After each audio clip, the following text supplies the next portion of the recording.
Hello everyone, तो स्वागत है आप सबों को हमारे इस चैनल पर एक नए वीडियो के साथ। दोस्तों आज के इस वीडियो में हम लोग जानने वाले हैं कि मुस्लिम उत्तराधिकारी कानून क्या है। दोस्तों बहुत सारे लोग जो है यहाँ पर बहुत ही कंफ्यूजन रहते हैं कि हिंदू उत्तराधिकार अधिनियम अलग है और मुस्लिम उत्तराधिकार अधिनियम अलग है। जैसे कि मुस्लिमों के बीच में जो है प्रॉपर्टी का बंटवारा अलग तरीके से होता है और हिंदुओं के बीच में जो है प्रॉपर्टी का बंटवारा अलग से होता है। तो आज हम आपको जो है मुस्लिमों के बीच में जो है प्रॉपर्टी का बंटवारा कैसे किया जाता है।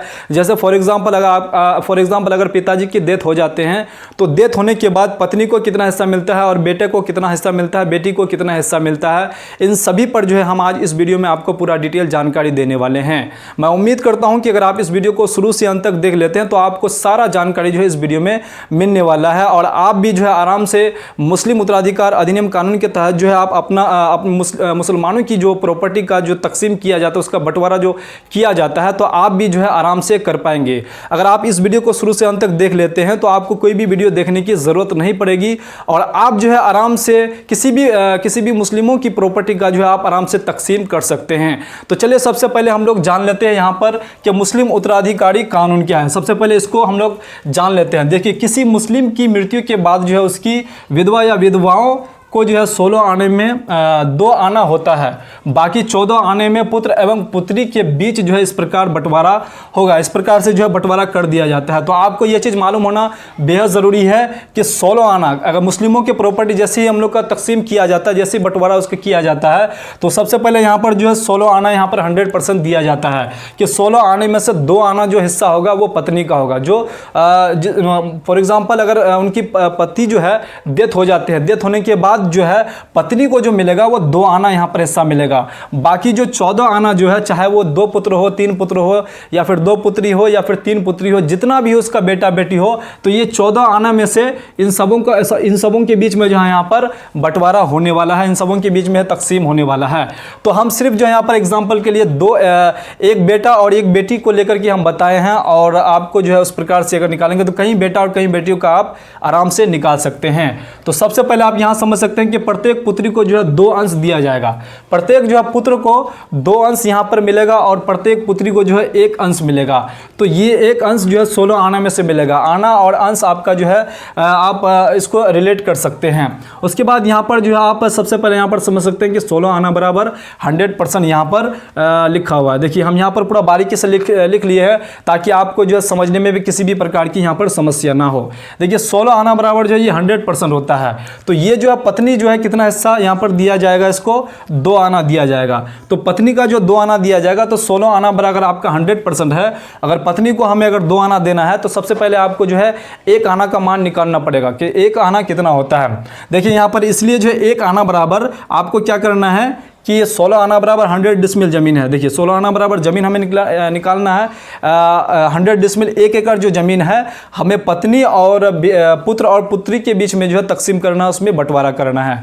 जैसे यहाँ पर 16 आना बराबर 100 डिसमिल दे दिया गया है। अब इसी 100 डिसमिल को जो है पत्नी को भी देना है और बेटा और बेटी को दोनों को यहाँ पर देना है। तो पत्नी का हिस्सा कितना है, 2 आना है।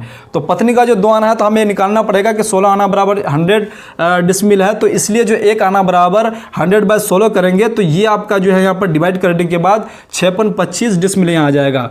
6.25 आपका यहाँ पर डिसमिल कितना 1 का आ जाएगा, 1 आना का आ जाएगा। तो पत्नी को देना कितना है, 2 आना देना है। तो पत्नी को अगर आप 2 आना दीजिएगा तो यहाँ पर आपको क्या करना, 2 आना इंटू 1 आना का मान कितना है 6.25। तो 6.25 से आपको यहाँ पर इंटू कर देना है। जैसे आप इसको इंटू कर दीजिएगा तो 12.5 डिसमिल इसका पत्नी का आ जाएगा। इसका हिस्सा जो आ जाएगा पत्नी का, ये आपका आ जाएगा 12.25 डिसमिल पत्नी का आ जाएगा। उसके बाद आपको जो है यहाँ पर पुत्र का हिस्सा, उसके बाद पुत्री का आपको हिस्सा लेना है।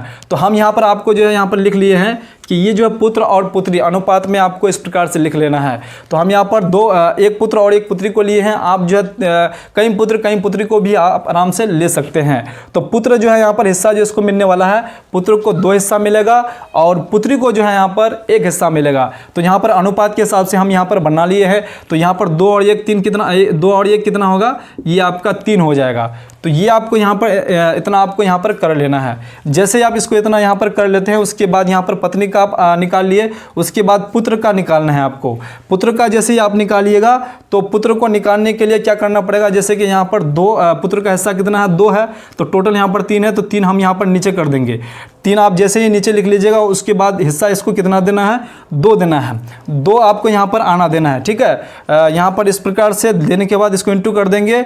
उसके बाद ये जो आपका 6.25 डिसमिल जो जमीन निकला, ये 100 में निकला। देखिए यहाँ पर हम लिखा हुआ है कि बचा जो है 100 में से 12.50 जो यहाँ पर लिख लिए है, तो ये जो है पत्नी का हिस्सा यहाँ पर 12.50 यहाँ पर लिया हुआ है। ये जो आपका पत्नी का हिस्सा निकला 12.50 जो है पत्नी का निकल गया। तो 12.50 जैसे पत्नी का निकल गया तो 100 में से निकला, 100 डिसमिल में से निकला, तो 12.50 100 डिसमिल से निकल जाएगा, तो ये बचेगा इतना।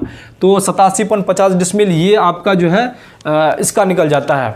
ये आपका निकल जाएगा कितना, पत्नी को देने के बाद। अब ये जो 87.5 जो है, अब यही जो है ज़मीन जो है, ये जो इतना डिसमिल ज़मीन बचा, अब ये जो है पुत्र और पुत्री के बीच में यहाँ पर तकसीम होगा। तो यहाँ पर जो पुत्री का हिस्सा जो है 2/3 कर देंगे। उसके बाद जो बचा हुआ जो ज़मीन है, जो बचा हुआ जो डिसमिल ज़मीन है, यहाँ पर 87.50 यहाँ पर आपको इंटू कर देना है। करने के बाद इसको जो है इस प्रकार से क्लोज कर लेना है। काट कूट करने के बाद यहाँ पर आपका ज़मीन बच जाता है 58.333 डिसमिल, ये ज़मीन आपका हो जाता है। तो ये ज़मीन किसका होता है, पुत्र का हिस्सा यहाँ पर बन जाता है। तो पुत्र का हिस्सा आप इस प्रकार से आराम से निकाल सकते हैं। उसके बाद यहाँ पर आपको जो पुत्री का हिस्सा यहाँ पर निकालना है, तो पुत्री का हिस्सा निकालने के लिए आपको क्या करना है, वही सेम करना है कि पुत्री को हिस्सा कितना दिया जाता है। पुत्र को 2 हिस्सा यहाँ पर मिलता है और पुत्री को जो है यहाँ पर 1 हिस्सा मिलता है।